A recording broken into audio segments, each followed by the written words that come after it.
Okay, welcome everyone. I'm Bill Caram, the Executive Director of the Pipeline Safety Trust. We are the national pipeline watchdog formed in the aftermath of the Olympic pipeline tragedy that happened 25 years ago today. Thank you for joining us to remember what happened here in Bellingham 25 years ago.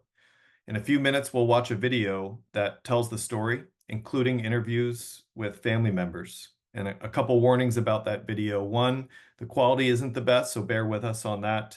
And two, it is quite emotional. I've watched it more than a dozen times at this point, and every time it just absolutely guts me. So please be prepared for that. After that, we'll hear from an esteemed panel of pipeline safety leaders. We have the Honorable Jennifer Homendy, Chair of the NTSB, Shawn Lyon, Senior Vice President, Logistics and Storage at MPLX, Alan Mayberry, Associate Administrator for Pipeline Safety at PHMSA, Carl Weimer, Special Projects Advisor and Founding Executive Director of the Pipeline Safety Trust, and Bruce Brabeck, Founding Board Member of Pipeline Safety Trust and stepfather of Liam Wood, one of the victims 25 years ago today. Here in Bellingham, we've been hosting a series of events to commemorate that day of devastation. We've had film screenings, creek tours, park signage unveiling, a creek restoration project, and a large community gathering at a local high school. Sadly, this tragedy is part of our town's DNA, and it's important that the story continues and doesn't get forgotten. But we know that the Olympic pipeline tragedy is not only part of our town, but also part of the national fabric of pipeline safety. So we wanted to host this webinar to honor that and give some of the leaders who have made Bellingham a key part of their safety advocacy efforts, give them a chance to share what it means to them. Every time I publicly represent the Pipeline Safety Trust, I tell the story of June 10th, 1999. After every pipeline industry conference, presentation that I've given, and after every state or federal regulatory gathering where I've told the story, every time people come up to me afterwards and tell me the effect that the Bellingham tragedy had on their career and how it still affects their job and how they approach it every day. And sometimes after those, people come up to me afterwards to tell me they never heard the story of Bellingham and what an impact hearing that story from me had on them that day. And all of this is why we're here today. And I want to thank each of you for engaging in this painful piece of history. For some context, I want to put up a chart here. That's the only one that I plan on putting up today, I promise. This tracks the number of fatalities by year from pipeline failures since 1999, over the last 25 years. And thankfully, we do have a downward trend. Improvements in the last 25 years have made a difference, but we still have a lot of work to do. This trend is not enough. 17 people died from pipeline failures just last year, the most in a decade. And as you hear from the Bellingham families in this video, please remember that there are many more stories than these 3 families. There are 17 dinner tables missing a family member just from pipeline failures in 2023 alone. We need to continue making progress. And with that, we will start the video. It's about 13 minutes long, and then we'll move to the panel discussion.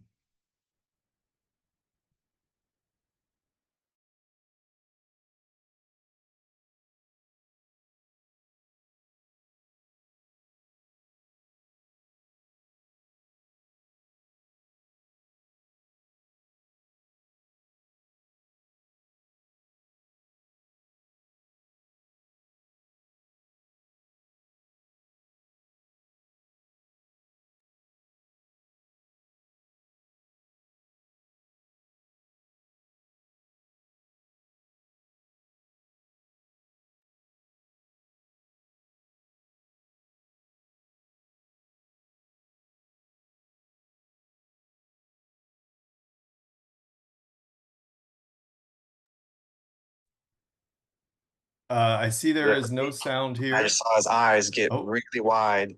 Kenny, can you start it again from Just the basically beginning? a river of gasoline. Sorry about that, folks. 1999 is a warm, clear Thursday in Bellingham, a small city of 70,000 on Washington's northwest coast. By late afternoon, kids are home from school, already eager for the start of summer.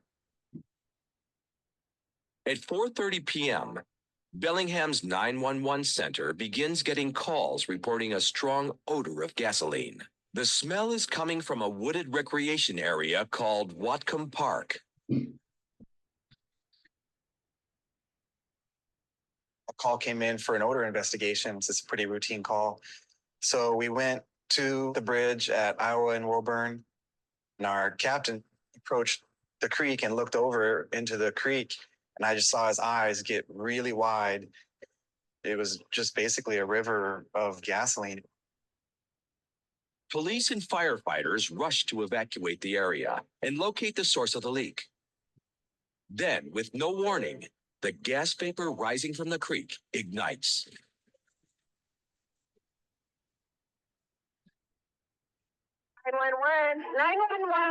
There's a big smoke. The sky is low. Here, hold on. Hello, and yes, I'd like to report an explosion. Okay, this is Alabama Hill. 911. There's been an explosion. Where's it at? Down by Lyon Village. You heard about the fire on Alabama Hill? Yes, we have. My tower just went off and there was a big boom outside. Right, we are on scene.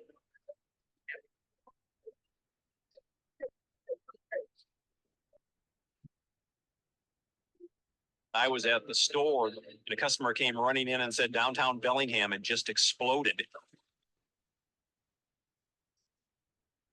A house along Whatcom Creek catches fire. I heard the guy that was working on our house say, "Oh my God, look at the fire. Somebody's house is on fire." And I ran out to the front yard and I could feel the heat of the flames on my face. My first reaction is, where's Wade? 10-year-old Wade King and his friend Stephen Chorvis were last seen headed down towards the creek. One of the teenagers down at Stephen's house said he was out on the back trail.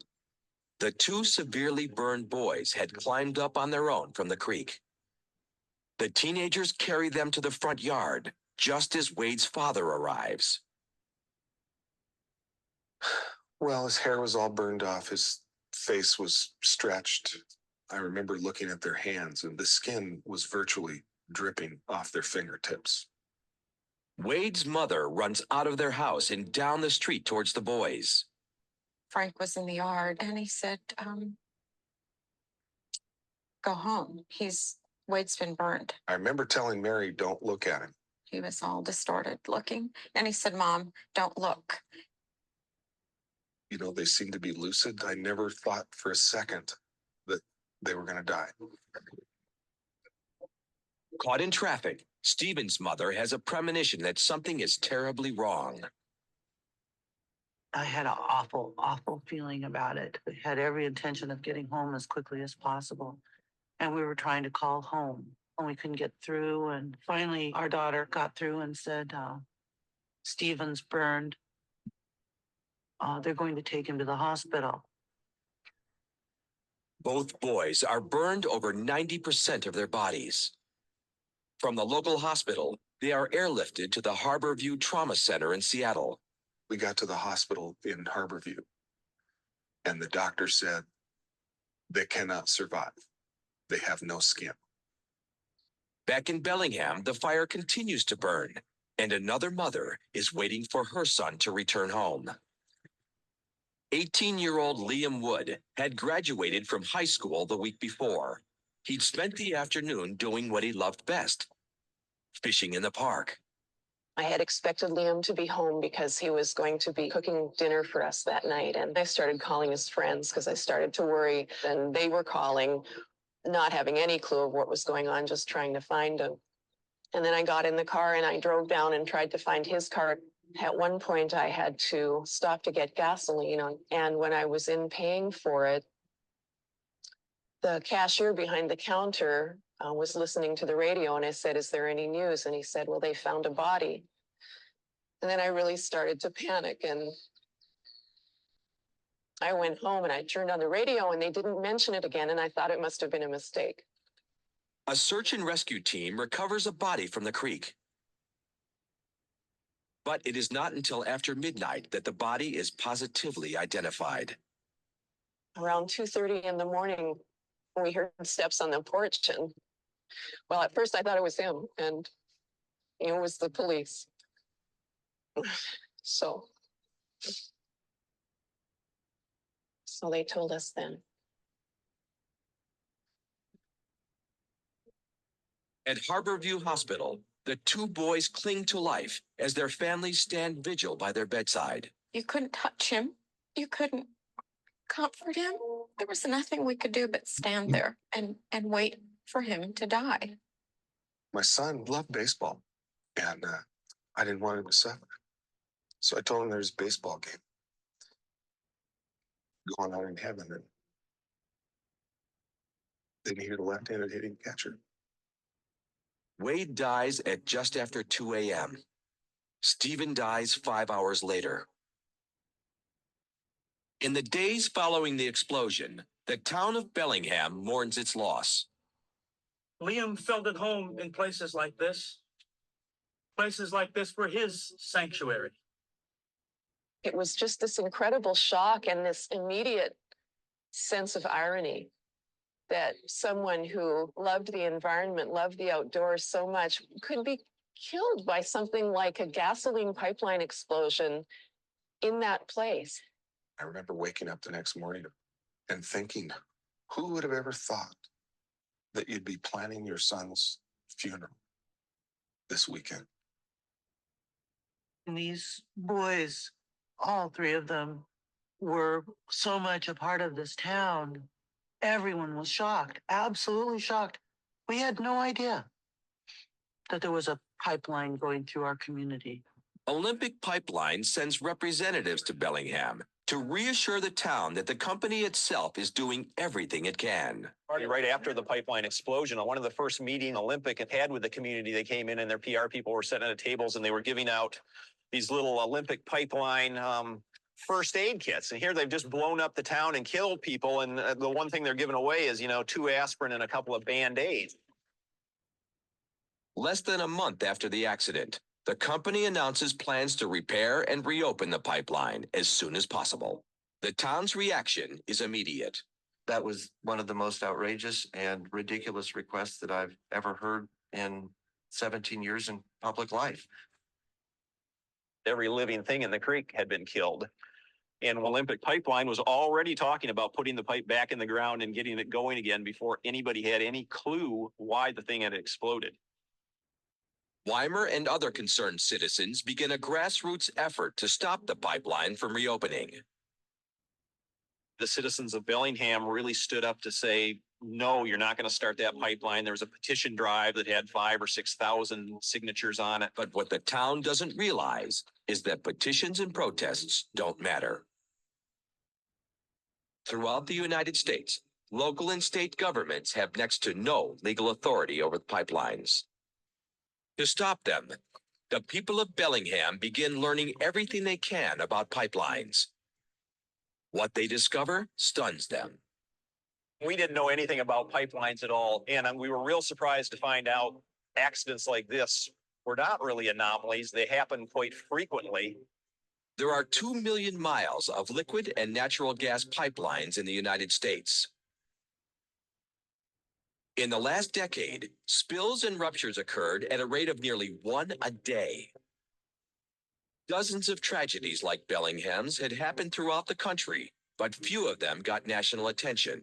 You would assume that a pipeline running through a community that has the ability to cause such a huge tragedy would be fairly heavily regulated. And that may be true with some industries, but when we looked at pipelines, that wasn't true at all. There were no national regulations requiring pipelines to be internally inspected. No regulations requiring leak detection systems. And there were no set standards for training pipeline employees. To make matters worse, local and state governments had no authority to do anything about the problem. That power rested exclusively in the hands of a tiny federal agency called the OPS, or Office of Pipeline Safety. The experiences of the last year have only strengthened their resolve to prevent this tragedy from happening somewhere else. I think it's time for us to assert our right and our responsibility as citizens to say, we need to think about the health and the safety of our children and of our teachers and of our parents and grandparents and our environment before we think about pipeline profits.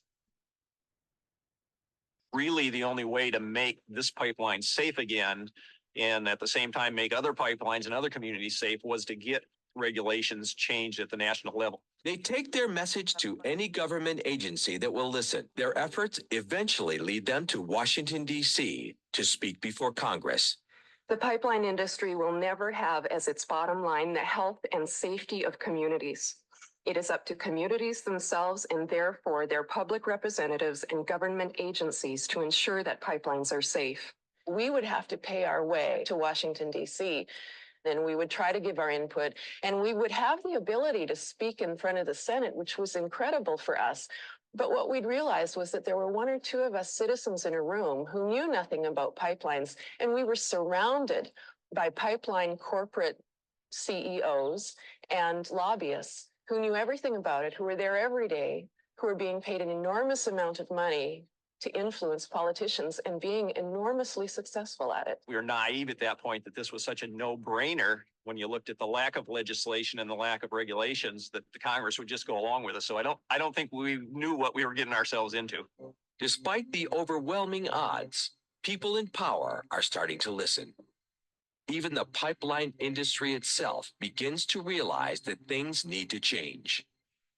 Bellingham is just one of those events that comes along from time to time, regretfully, where a safety situation has been ignored for so long that finally, all of the warts of the system are brought together in one horrible moment.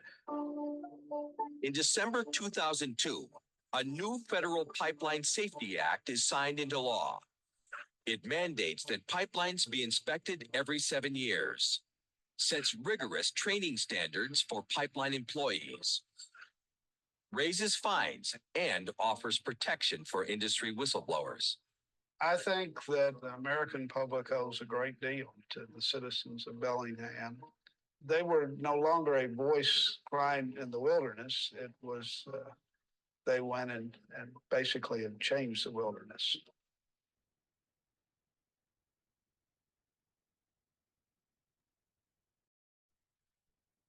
Okay. Yeah, like I said, I've seen that film many times, and it always gets me. Thank you to Carl for putting that video together some years ago. Now we are going to hear from our panelists. I don't think any of them actually need an introduction, but I'm going to provide some anyway. First, we're going to hear from the Honorable Jennifer Homendy. Chair Homendy has been strengthening pipeline safety for years, including before her time at NTSB. As a congressional staff director, she spearheaded oversight investigations of pipeline failures and helped shape laws to incorporate lessons learned. And as the 15th chair of the NTSB, the agency's chief executive, she has made many strong, effective recommendations, charting our path towards zero incidents. Thank you, Chair Homendy. Thank you very much, Bill. Thanks for the introduction, and certainly thank you for the invitation today. It's hard to believe that it has been 25 years. We have personnel at the agency that investigated the tragedy. They're still here throughout the agency, and so it was interesting to talk with them before this webinar. First, I want to start with just expressing once again our deepest sympathies. It's been 25 years, but that pain of such a tragedy does not go away. It is never ending, no matter how much you're focused on safety going forward. And our heartfelt condolences and sympathies for everyone that was impacted. The families certainly of Liam, Wade, and Stephen and friends, but then also an entire community, which this was devastating. So just want to express that as well. It's still in our hearts and minds here every day. It is, I know we'll hear from Bruce, but it is incredible that after such a tragedy, that so many were able to turn that tragedy into focusing on preventing the next Bellingham from occurring, or Carlsbad, or South Riding, Virginia, or San Bruno, or Marshall, Michigan, for so many years and decades afterwards, just really dedicating their entire lives to improving safety.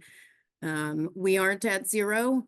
As you mentioned, you know, there is a downward trend, but we're not at zero. And we still investigate here at the NTSB significant tragedies and that have resulted in fatalities and injuries. And we are focused on zero because we would like to be put out of business here.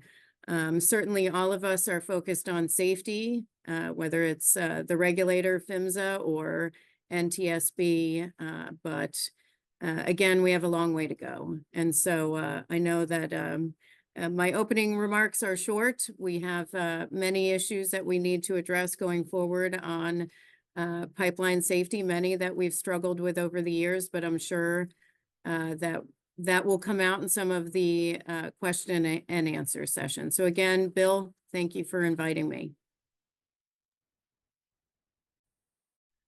Thank you, Chair Homendy. Next, we're going to hear from Shawn Lyon, recently promoted from President of Marathon Pipeline to Senior Vice President, Logistics and Storage at MPLX. To know Shawn is to know his commitment to safety, an industry leader who has incorporated the story of Bellingham into his organization's safety management systems. We're grateful to have someone like Shawn influencing the industry to continuously improve its safety record. Thank you, Shawn.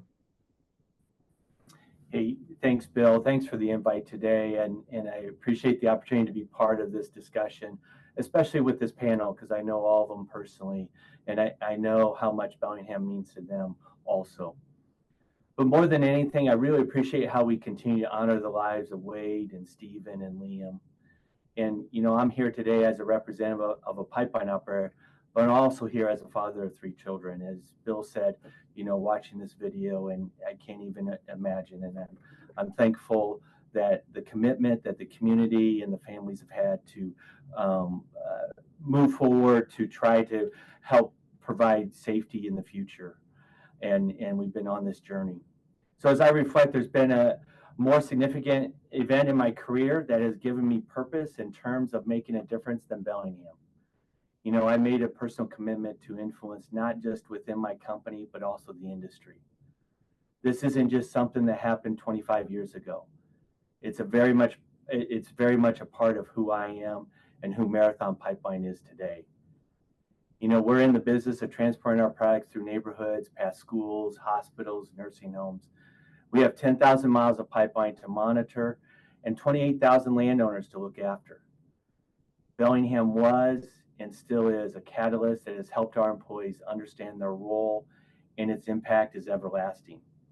It's been woven into the fabric of our culture. You know, we have a specific phrase we use, and it is this: we are guardians of public safety. It doesn't matter if you're a control room operator, administrative assistant, field technician, or a supervisor. We all have a sacred responsibility to keep the public safe 24/7, 365 days a year. As an industry, many improvements have taken place over the last 2.5 decades in an effort to prevent another Bellingham from occurring. What happens to one of us happens to all of us. As operators, we must take the opportunity to learn from one another, and I think we've made some progress in sharing lessons learned across our industry and applying those learnings to prevent future incidents. As Jennifer and Bill have said, there's still work to do, and we continue to do our part to drive positive change. So again, Bill, thanks for allowing me to be here, and I look forward to today's discussion. Thank you, Shawn. Next, we'll hear from Alan Mayberry, Associate Administrator for Pipeline Safety at PHMSA.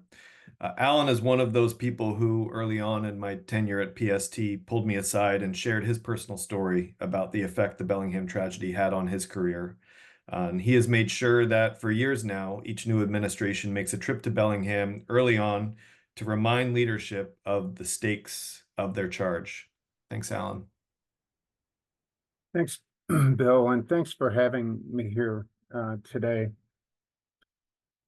And I also pass along sympathies of Tristan Brown, Deputy Administrator, and also my boss here at PHMSA. You know, I recall vividly when this incident happened back in 1999. At the time, my son was about the same age as Wade and Stephen. He was 9, almost 10 years old. And more recently, I'm been an avid fly fisherman. So I feel like there's this connection, you know, both with the younger Wade and Stephen and then Liam, that has really just driven me very much to not allow something like this to happen again. Not that I wouldn't have done it without it, but just adds the special meaning. And honestly, I still get choked up when I see that video. I still get choked up when I talk to our employees about it. And it's a mainstay in discussions where we talk about pipeline safety and the history of our program and why we do what we do, that we work to avoid incidents like this and do our part to that end. You know, professionally, you know, with that personal connection, it's really driven me to strive to do what's right and do what it takes to prevent accidents like the Olympic failure in Bellingham. You know, we publish pipeline safety regs, and I've got a copy here in this book, and certainly that's a very good comprehensive model for the world, really, but it represents a minimum standard, and certainly it was improved greatly in the aftermath of Bellingham. It's definitely a legacy of that event, unfortunate, but it did have a positive impact on pipeline safety because, you know, now there are requirements that weren't in place before to know and understand your system as an operator and to do what it takes to address threats to that system. But like I said, that represents a floor, and we need to have the humility in the aftermath of an accident, any accident, small or large, to learn from them, to prevent them. But we also need to go a step further and instill a culture of safety. And we've made great progress in that regard. But, you know, with the mindset that we work to prevent the next accident and to always look at what could happen to avoid accidents like Bellingham.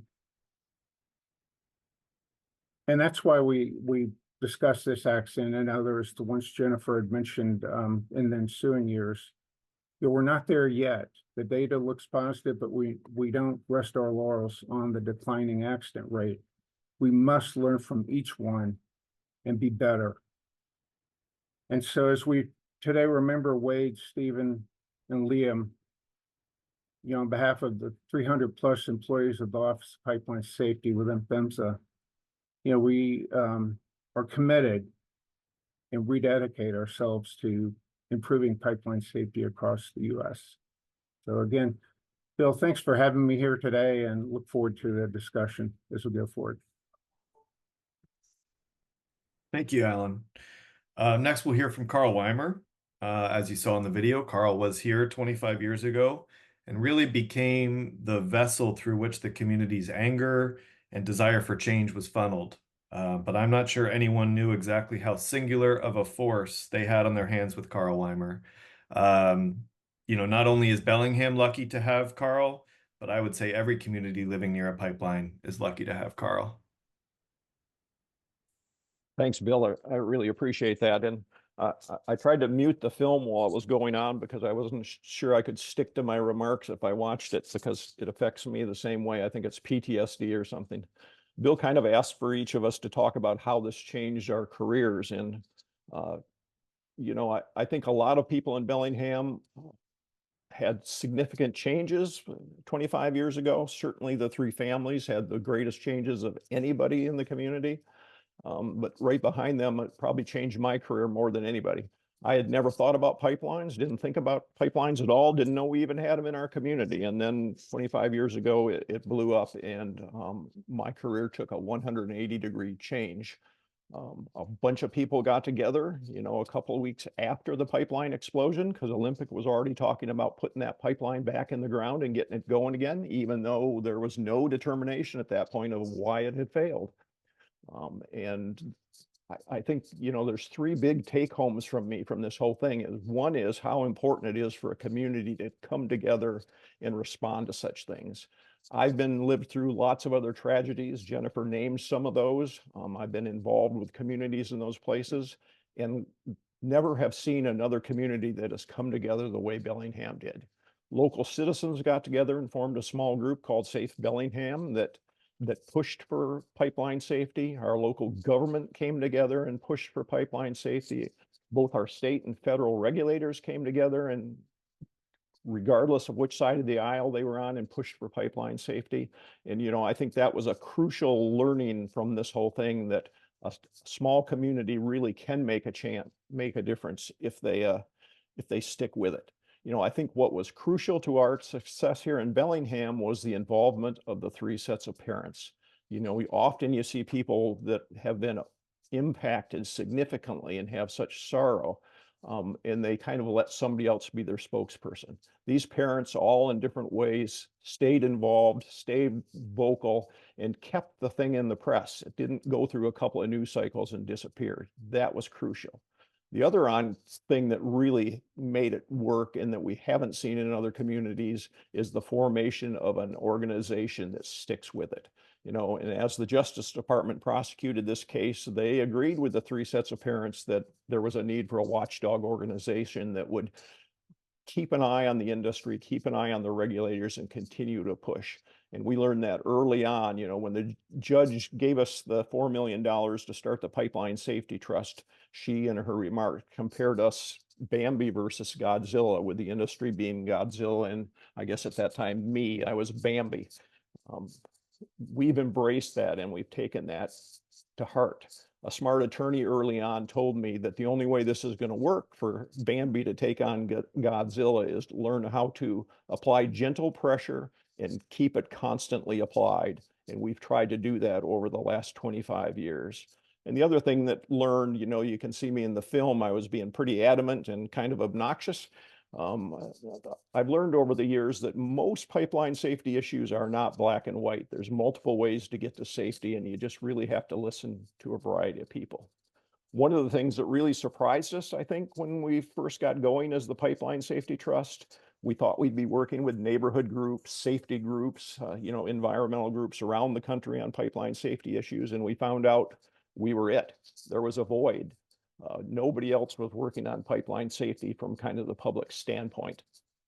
So we tried to fill that void. And one of the things I started talking about early on was the three-legged stool. And I know API uses that now. I think I've seen Shawn use it in some of his presentations with the three legs of the stool. If you really want better pipeline safety, you need to have good safety coming from the industry. You need good regulators and government, but you also need the public involved.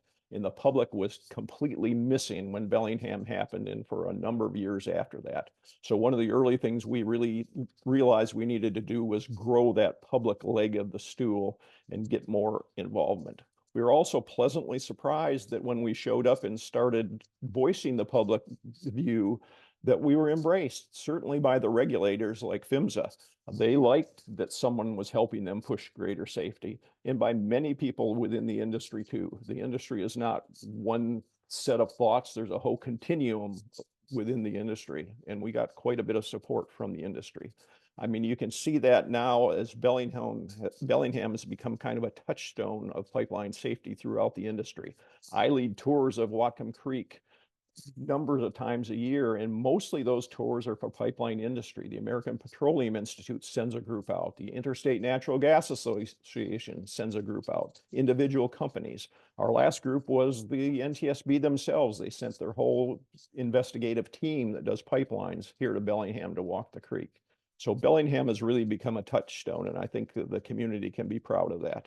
We also found out we were filling a void with Congress, and we started getting invited to testify to the House and Senate. And that, I don't even know how many times I've been in front of somebody up on Capitol Hill. And that can be a frustrating, slow process, but sometimes magic happens during those processes. For example, I think it was 2006, I was testifying into the Senate, and Senator Frank Lautenberg from New Jersey was the chair. And when the hearing was done, he came down and introduced himself and shook my hand and said, "I really liked what you said about excess flow valves, these little $15 valves that you can put on a pipeline that keeps houses from exploding if the pipeline gets damaged." And he said, "If you can write the language for the bill in the next couple hours and get it to me, I will make sure that gets passed." It's like, oh, you want me to write federal language? And pulled it together, found Wi-Fi free someplace, and got him the language, and it ended up in the bill. And that magic has resulted in 18 million of those valves being installed since that time. The other thing that really is surprised is how, if you really want things to change fast, the easiest way to do that is to work with the industry and the regulators. The industry, as someone like Shawn, who leads the pipeline for Marathon Oil, can make changes much quicker than trying to go through Congress. And we've had quite a bit of success that way. We push transparency. PHMSA adopted that early on, and transparency has got hugely more available. I mean, used to be you couldn't find anything on the web about pipeline safety. Now there's so much, you need a guide to figure out what to look at. And also working on regulations and standards. I'm on 4 industry standard setting committees now, because the industry sets standards all the time that they then try to push out throughout the industry. And that's a great way to move pipeline safety forward. And finally, there's clearly still more to do. There's still too many pipeline failures, as we've seen. There's new types of pipelines coming online now that people hadn't even thought about very few years ago. Hydrogen pipelines, pipelines moving carbon dioxide. We need to look at the standards for all of those types of new pipelines. We need to continue to strengthen that third leg of the stool, from public awareness to public engagement, and ultimately to better public involvement in pipeline decisions. And I think the last thing that really I've learned about as I've thought about the energy plumbing of America, which is our pipeline system, is we really need to start taking a serious look at how pipeline infrastructure affects and perhaps stimulates climate change. That's one of the biggest issues now, and it's bringing the public to the table on pipeline issues. And we really need to take a closer look at the way we use fossil fuel energy and distribute that around. So I think I'll leave it at that and let Bruce speak, and it's a little time for Q&A at the end. So I really appreciate, it looks like 529 people from around the country watching today. Thank you. Thank you so much, Carl. Finally, we are going to hear from Bruce Brabeck, who also was here 25 years ago, and as Liam Wood's stepfather. I often say that Bruce is the moral bedrock of the Pipeline Safety Trust, and I think you'll soon understand why. Thank you, Bruce.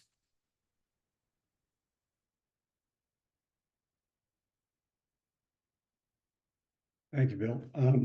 I'll say that I gave myself the task a long time ago to be in the room when there's discussions about pipeline safety. In the beginning, it was just to be in the room because that's all I could pull off. It was always too emotional. For a number of years now, I've tried to bring my voice to the room, and as you'll see today, it's still not easy. I don't anticipate that it's going to get easy either. So first, I want to start off by just saying thank you to everyone who's participating, who's joined this webinar, for your interest in this Bellingham story. It means a lot to me and to Liam's mom, Marlene, and I know it does to the families of Stephen and Wade, because it means a lot to us that this tragedy not be forgotten and that our boys be remembered. And this is one way that we're doing that. I'll say a little bit about that day. I want to talk a little bit about Liam, and that is about on June 10th, 25 years ago. It mentioned in the film that he had just graduated from high school, and yeah, he had just graduated 5 days before that. He was on top of the world. I mean, the last few months of high school weren't his cup of tea. He he was really happy to have high school behind him. He had this dream job at an outdoors shop where his job was to talk to people about fishing and sell fishing equipment. And he was enrolled at Western Washington University here in Bellingham, and he was going to be moving into the dorm later that's in the summer. And summer was just getting started, which for him, school was out, summer was here, and he was pretty darn excited. And Marlene and I were still feeling the glow too on that June 10th day. We were excited about the summer, but we were really excited about this, watching Liam continue to kind of launch forward and gain more independence. Well, it goes without saying, it turned out to be a pretty awful day. We didn't, in the film, I think you heard a little bit of this, but I want to repeat some of it. We didn't hear about Liam, that Liam had died until late in the day, very late, when the two police officers came to our door and told us. Before that, we didn't know where he was. And he had gone to work that day, but he turned out he didn't have to work. They overscheduled or slow day. I'm not really sure there, but they gave him the day off, and he called his mom and said he was just going to do other things and enjoy the day. So we weren't sure where he was, but we, as Marlene said in the film, we expected him home for dinner. And when he wasn't showing up for dinner, well, we were getting confused. Marlene was really getting a real feeling of dread for her because, well, here we'd already seen, and we had this black plume cloud over Bellingham, so we knew something serious was going on, and our son was missing. I tried to balance that out. I certainly didn't think at all that he was connected to that, and so I would try to balance it out with some hope that he's off with his friends. They probably got all caught up in what's going on at Whatcom Creek. Maybe they're just trying to check it out. Maybe he's just off somewhere else. He just graduated 5 days before. He's got to be, he's fine. Well, he wasn't fine, and everything collapsed for us later that day. In many ways, it still feels collapsed. And now here it is, 25 years later. That's like overwhelming to think about. I mean, I can think through different events I can think of activities and things that have taken place. And yeah, 25 years have gone by. But right now, there's also a lot of commemorative events, or remembrance events rather, that are happening here in Bellingham that we're a part of. And so everything is just really right there. I mean, it's like it happened last week. It happened yesterday. It happened today, June 10th. The wounds are still there. I think Jennifer made a comment about that. This isn't something you heal from. You get over. I mean, the wounds are very, very strong for us. And right now, with all these events, our heart is being prodded and poked, and it's very challenging. But at the same time, it's just amazing because we are being filled with love. And what I mean by that is we already know for 25 years, so many people have walked alongside with us. They've, tried to take care of us. They have taken care of us. And here, coming to Bellingham, or being in Bellingham these days now for the remembrance events, it's just we're getting an outpouring of that again, of people concerned about how we are now and how we're going to be. And I'm sure the families of Wade and Stephen are getting the same thing. They're concerned about, because everybody knows those feelings are wrong, and partly that because everybody knows it because they walked alongside of us and they weren't just supporting us; they had their own grief, their own loss. This was a pretty traumatic event for our community. I wanted to say a little bit more about the Pipeline Safety Trust that in addition to some of the things that have been said. After Bellingham, after the tragedy, we were certainly in shock. I mean, in some ways, I feel like I'm still in shock. And then the NTSB report came out, and it revealed that there was 5 or 6 different things that if any one of those things had been handled correctly, and I mean correctly, meaning they were known this is how you should do things. Some of them were even in the regulations. If any one of those things had been handled correctly, this wouldn't have happened. And so if we had just another shock on top of the shock that we were already in. And what we also learned during, as Carl mentioned, Safe Bellingham, which was the group that was kind of trying, just at first concerned about Bellingham. What do we do to make Bellingham safe? We learned that this wasn't a problem just for Bellingham. This was a national problem.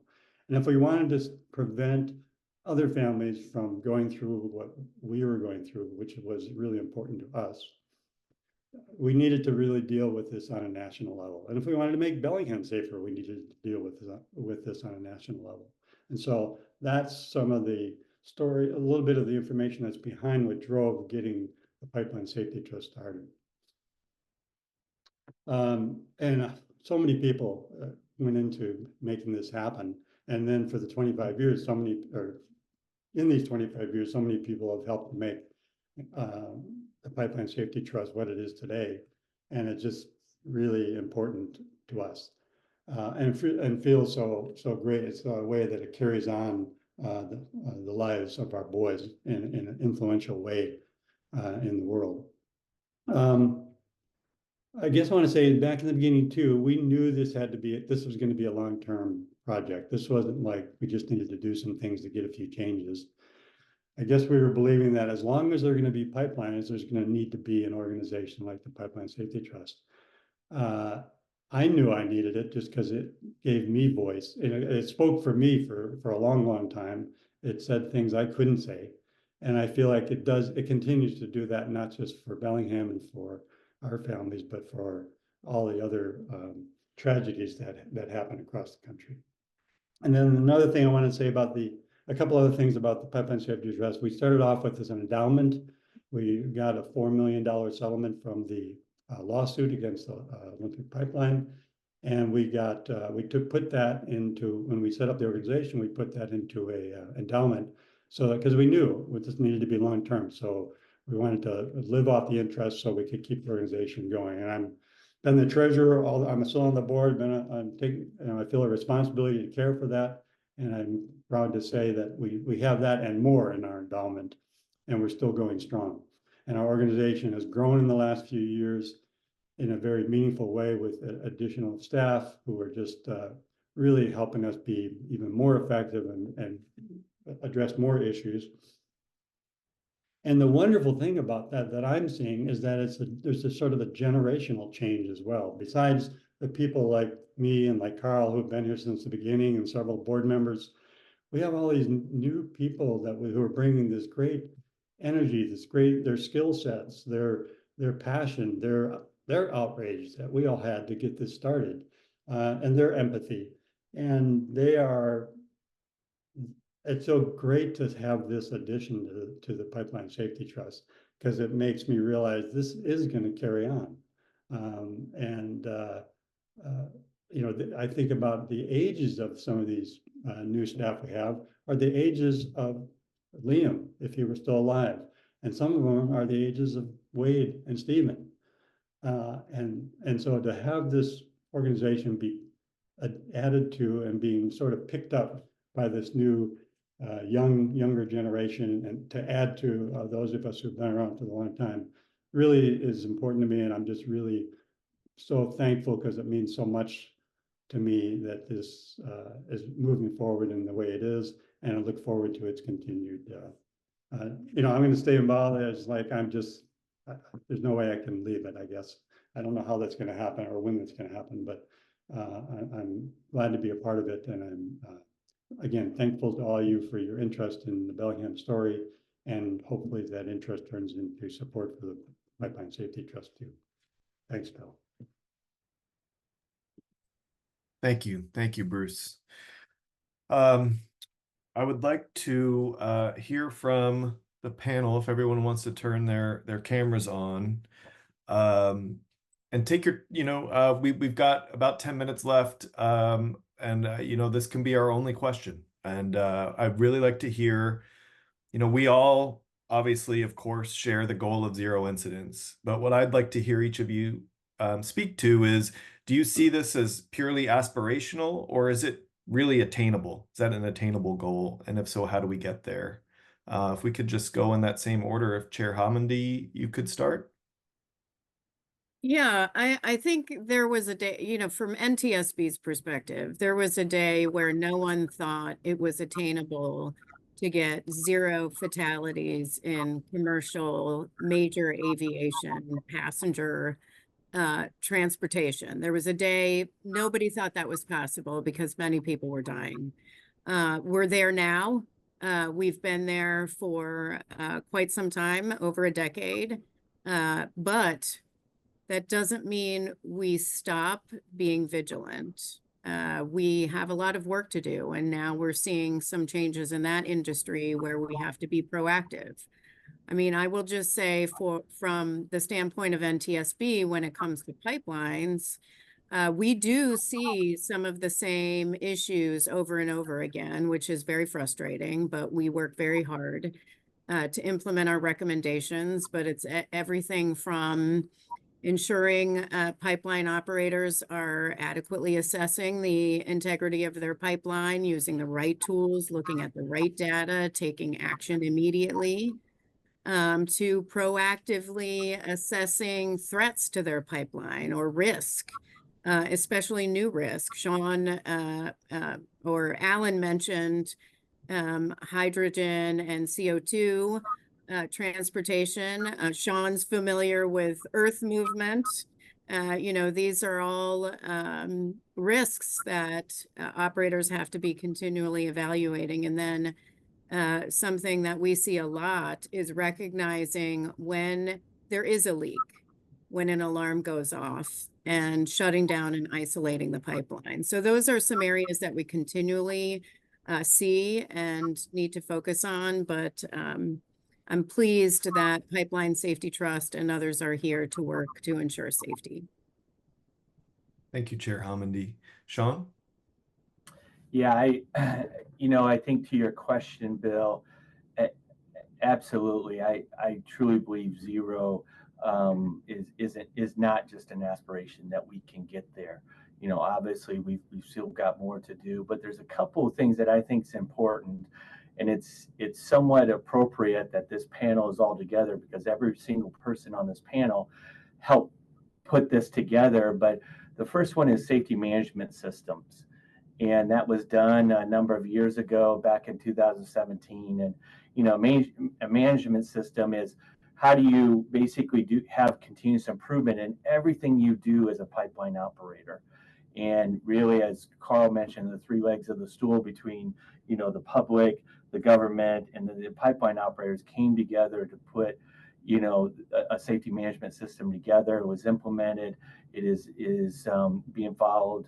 And, we need to continue on that path because it can get us to 0, but we got to be disciplined and hold each other accountable to doing that. That's one big thing. And I think it's a testament to the folks, again, on this panel that helped create that, including Pipeline Safety Trust. And the other piece, and this is somewhat hot off the press, is on the public engagement front.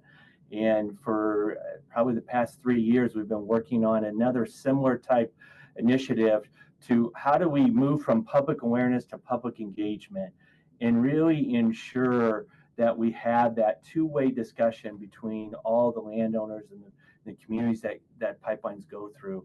And that was just put in place, adopted just last month.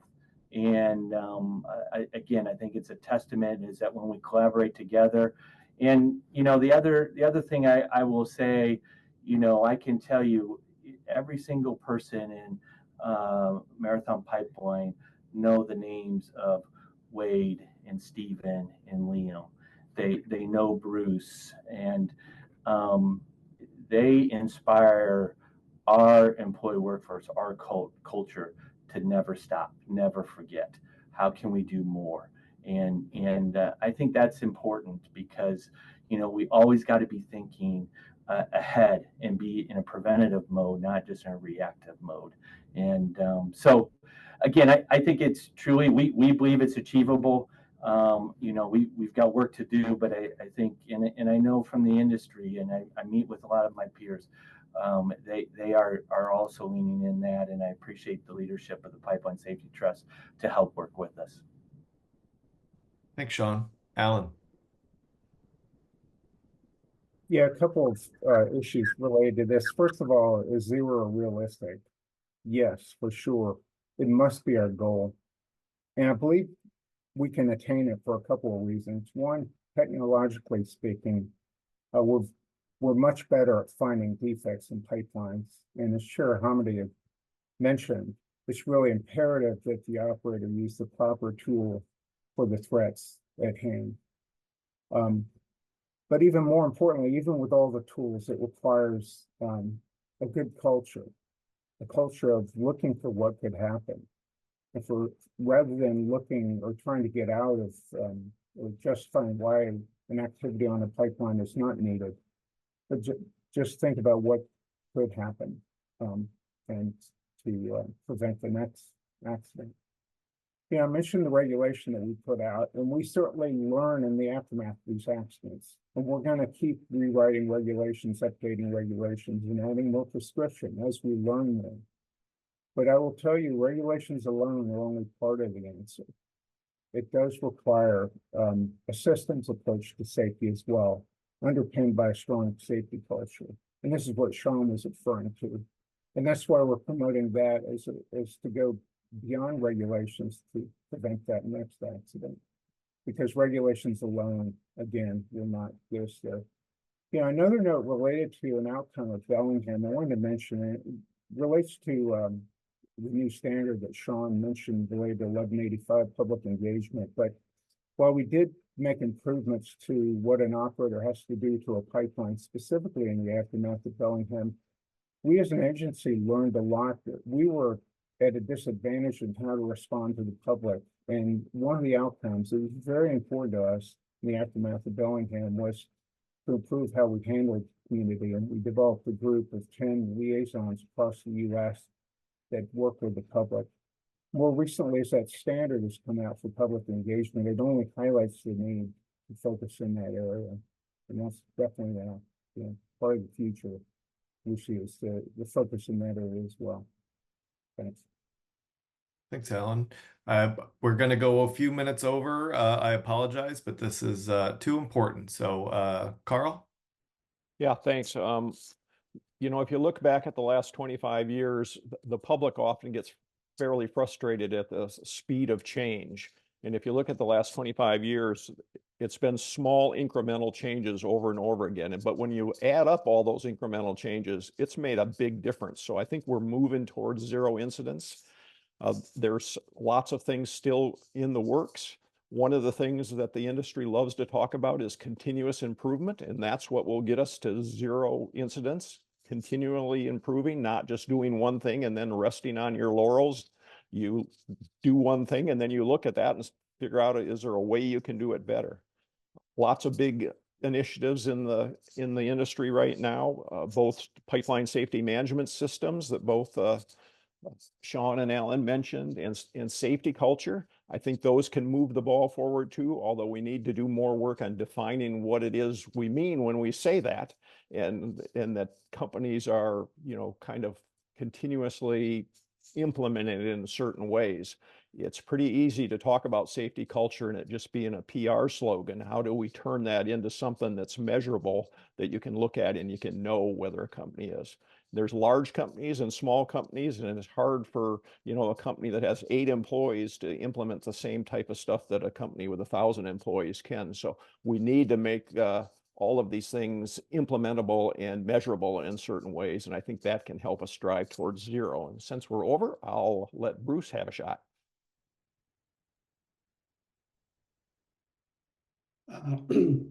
Yes, I believe we can be at zero. That's why I'm still here, working and doing what I can do to get the industry there. You know, I've watched as this slow change that's been talked about. I've been a part of that through the Pipeline Safety Trust, and each time I get a little more excited. You know, oh God, this is going to make the difference.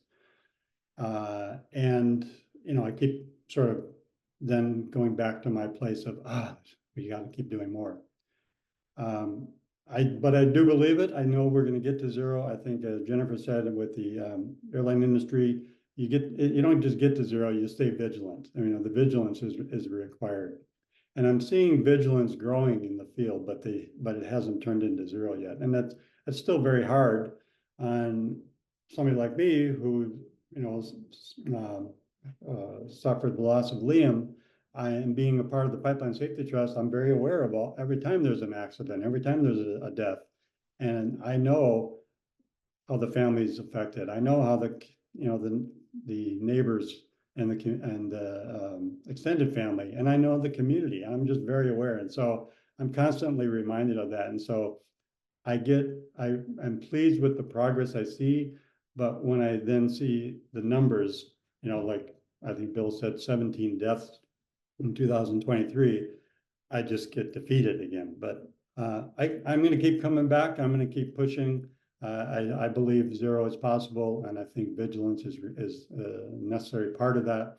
And I do see, good effort happening on the part of regulators, industry, and the public. So we'll keep at it.